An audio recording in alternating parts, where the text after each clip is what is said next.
नमस्कार मित्रांनो, आज आपण सनातन धर्मातील अत्यंत गूढ पण महत्त्वाच्या विषयावर चर्चा करणार आहोत. ती म्हणजे माया. हो, ही तीच माया आहे जी माणसाला जन्म मृत्यूच्या फेऱ्यात अडकवते आणि याच मायेमुळे माणूस 84 लाख योनी भटकत राहतो. सर्वप्रथम एक प्रश्न, जर हे जग खरे असेल तर प्रत्येक गोष्ट बदलते का? आणि जर प्रत्येक गोष्ट बदलतच असेल तर शाश्वत काय आहे? तर याआधी आपण जाणून घेऊया की माया म्हणजे. भगवद्गीतेमध्ये भगवान श्रीकृष्ण म्हणतात की ही माझी त्रिगुणात्मक माया अत्यंत दुस्तर आहे. येथे माया म्हणजे फक्त भ्रम किंवा जादू नव्हे. माया म्हणजे अशी शक्ती जी नश्वर गोष्टींना शाश्वत वाटू देते आणि आत्म्याचे खरे स्वरूप झाकून टाकते. आणि उपनिषदांच्या मते माया ही ईश्वराची प्रकृती आहे आणि त्या मायेचे अधिपती महेश्वर आहेत, म्हणजेच भगवान शंकर महादेव आहेत. म्हणजे माया ही काही स्वतंत्र सत्ता नसून ईश्वराची शक्ती आहे. श्री भागवत पुराणमध्ये अशा अनेक कथा आहेत जिथे राजे, ऋषी, देव सुद्धा मोह, अहंकार आणि लोभासक्तीला अडकतात. म्हणजे माया फक्त सामान्य माणसालाच नव्हे तर सर्व सामर्थ्यवानांना सुद्धा बांधू शकते. मग या मायेची लक्षणं काय आहेत? तर आपल्याला हेच कायमचे आहे असा भ्रम निर्माण होतो. म्हणजे एखाद्या व्यक्तीकडे आज भरपूर पैसा, मोठे घर, प्रतिष्ठा आहे. त्याला वाटते की हे सर्व कायमच राहणार आहे. पण तो काळ बदलतो, परिस्थिती बदलते, शरीर वृद्ध होते आणि संपत्ती कमी जास्त होते. शरीरालाच मी समजणे म्हणजे मी सुंदर आहे, मी म्हातारा झालो, मी काळा झालो, मी गोरा झालो.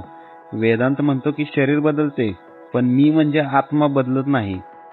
म्हणजे मायेचा प्रभाव एवढा की शरीर आणि आत्मा माणसाला एकच वाटू लागतो. धन, पद, प्रसिद्धी यांचा अंतिम. उदाहरणार्थ, एखादा माणूस म्हणतो फक्त ही नोकरी मिळाली की मी कायम आनंदी होईन. नोकरी मिळते, काही दिवस आनंद असतो, मग नवीन इच्छा जन्म घेते. आता प्रमोशन हवे, आता अजून पैसा हवा. पण माया एवढ्यावर थांबते का? तर नाही. याचे अजून लक्षण काय आहे? तर राग, द्वेष, लोभ, अहंकार यात अडकणे. उदाहरणार्थ, कोणीतरी तुमचा अपमान केला तर मी वर्षानुवर्षे त्याचाच विचार करत राहता. त्याने माझ्याशी असे का केले असेल? किंवा थोडे यश मिळाले की माझ्यासारखा दुसरं कोणीच नाही. थोडक्यात सांगायचं तर माया म्हणजे जे बदलणारे आहे त्याला खरे आणि जे खरे आहे त्याचा विसर पडतो. मग आता तुम्ही म्हणाल की या मायेतून बाहेर कसं पडायचं? तर भगवद्गीतेत भगवान श्रीकृष्ण म्हणतात, जे मला शरण येतात ते या मायेला पार करतात. यासाठी सतत ईश्वराचं नामस्मरण करणे असेल, नामजप करणे असेल, सत्संग असेल, शास्त्राध्ययन करणे असेल, निष्काम कर्म करणे असेल किंवा अहंकाराचा त्याग केला तर माया आपल्याला प्रभावित करू शकत नाही. भगवद्गीतेमध्ये भगवान श्रीकृष्ण अर्जुनाला उपदेश देतात की सर्व धर्म परित्यज्य मामेकम शरणं व्रज. म्हणजे हे अर्जुना, तू सर्व धर्माचा परित्याग कर. म्हणजे तू जेवढं पण काय शिकलाय, जेवढं पण मी तुला सांगितलंय ते सर्व विसरून जा आणि तू फक्त माझी शरण ये. मी तुला मोक्ष देतो. मी तुला या सर्व बंधनातून मुक्त करतो. मी तुला या जन्म मरणाच्या फेऱ्यातून मुक्त करतो. तू फक्त मला शरण ये. आणि आपण पण जर पूर्ण शरणागती केली ईश्वराप्रती तर आपला पण मोक्ष निश्चितच आहे.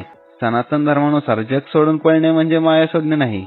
जगात राहून कर्तव्य करत पण आसक्ती कमी करत आत्मस्वरूपाकडे जाणे हा मायेतून मुक्त होण्याचा मार्ग मानला जातो. आता तुमच्यासाठी प्रश्न आहे, तुमच्या मते माणसाला सर्वात जास्त बांधून ठेवणारी माया कोणती?